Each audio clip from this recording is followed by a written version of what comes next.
All right, Chase, you ready to do this video in front of thousands of people? Thousands? Thousands of people will hear what you have to say. I wasn't expecting thousands of people. It's gonna be fun. That's it. What do you? No, you can't. You can't leave me like this. Oh, Chase, I'm freaking out. No, I'll come back. I'll come back. Mended light.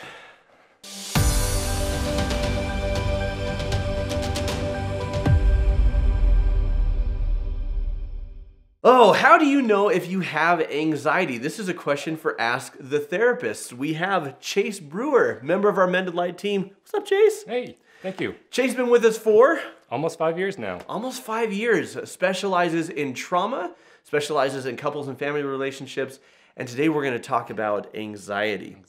My experience, tell me what you think about this. You read the DSM-5, which is like the big fat book of mental... It's the big fat book of mental and personality disorders. When you go through that, you're like, I know someone. That reminds me of someone. That reminds me of me. And you just go through every single one. Right. I think in the DSM-5, I think every mental disorder and personality disorder is something that is just normal, but it's dialed up to 11. What are your thoughts on that? You know, at some point in your life, you're going to experience anxiety or some type of mental illness like depression. Life is not easy. Yeah. It's going to be hard. There's nothing shameful about it. Right. Sometimes it's going to kick you in your butt and you're going to fall down. It's about picking yourself back up and understanding anxiety, how it plays a part in your life and how to move forward. Yeah. How to take care of yourself. Well, anxiety, I mean, we all feel stressed and we all feel anxious. Just like we all feel depressed sometimes, but there's a difference between feeling depressed and clinical depression. Yeah. Right? There's a difference between feeling anxious and clinical anxiety, and the biggest difference is how it affects your life, how it affects your ability to function, your relationships, your work, pursuing your goals, these types of things. So what do you think is the difference between like general human anxiety that we all experienced and an anxiety disorder or an anxiety attack? It depends on the symptoms that you feel at the moment and how it affects you, how it can take a hold of you. So some symptoms that you might experience is your heart may be pounding really fast, and you could feel like you can't control it. Sometimes your mind just races uncontrollably, and can be recursive.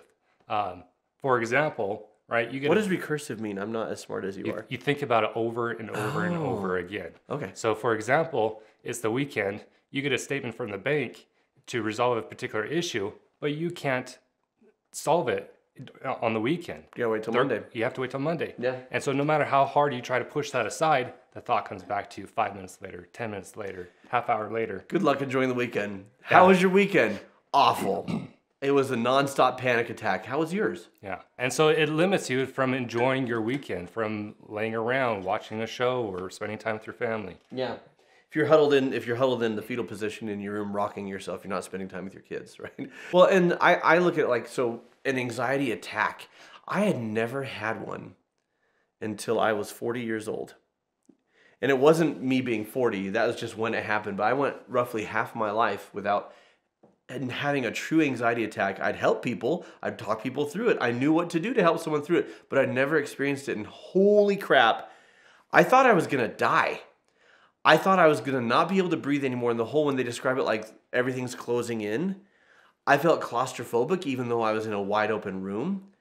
I felt like I was going to have a heart attack, like my heart was going to just ramp up and then stop. Yeah. Right? I was having a hard time catching my breath, and all the thoughts were negative.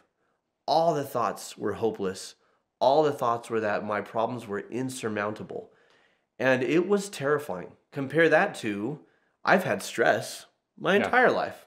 Yeah. I felt anxiety, like speaking in public. I felt anxiety having important conversations. I've felt anxiety when there was negative dollars in the bank account. You know, like I've felt anxiety having like lost a child moment. You know, like you lose a child like not to death, like at a fair or something. Like, is my child kidnapped? Can't find the kid. Like I felt the terror of it before, but never had I got to a place where I couldn't function.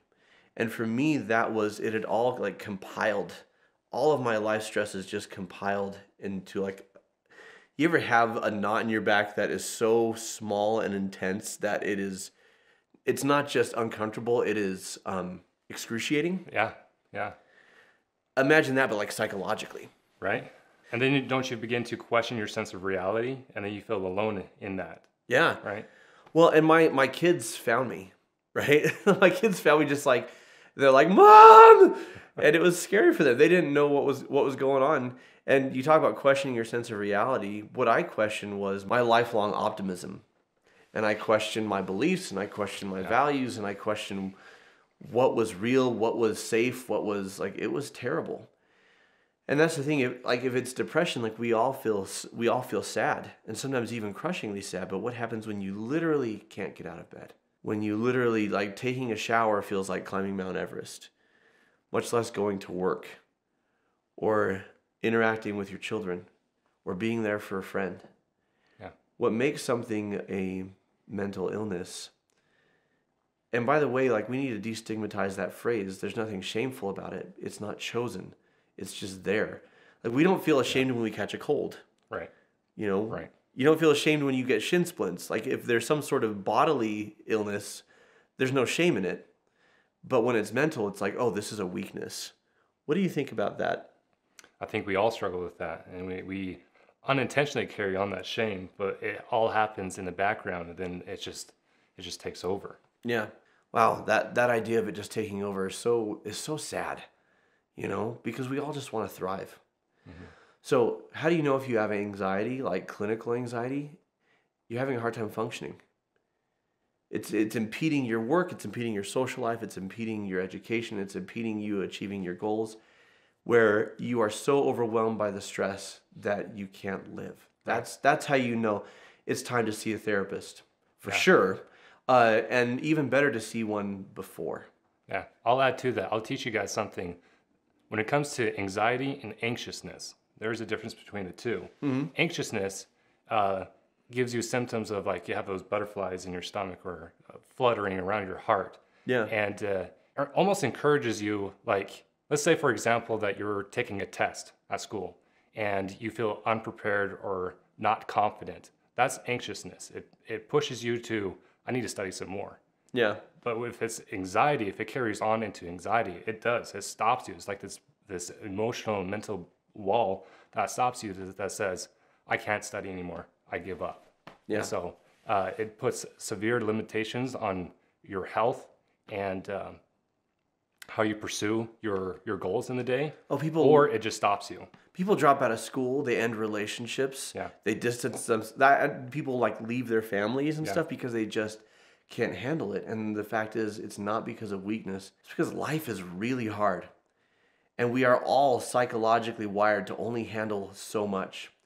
And that threshold is not only different between people, it's different within the same person across time.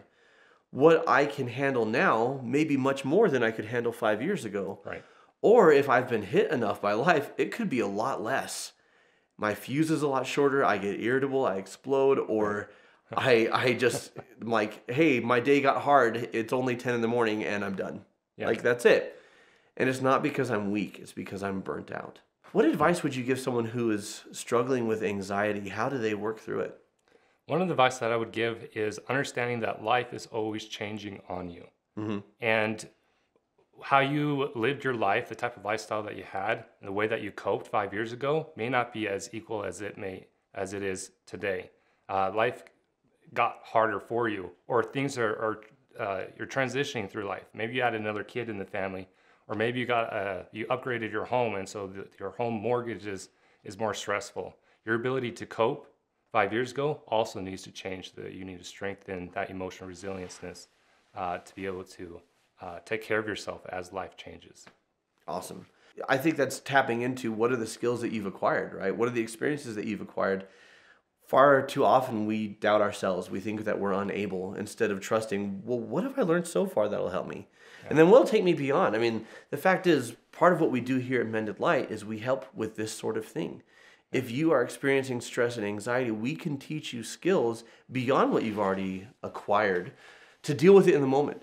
How to self-soothe, how to regulate your heart rate and slow it down, how to increase blood flow and oxygen to the brain so that you can think more clearly and that you feel at peace. Having someone to talk with, my goodness, like, never underestimate how powerful it is to not be holding things here anymore. Yes, sometimes therapy, a lot of times therapy is gaining new skills, new techniques, new insights, and new guidance. But there's something to be said for, I really just needed to say this.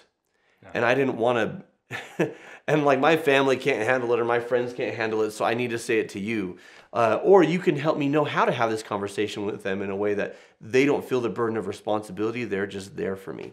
And that is something that we can help you with. So if you're interested in meeting with Chase or a member of our team, you can use the link in the description below for a complimentary 15-minute consultation, or you can go ahead and bite the big one and schedule the full 80-minute first session. Either way, this man is at your disposal.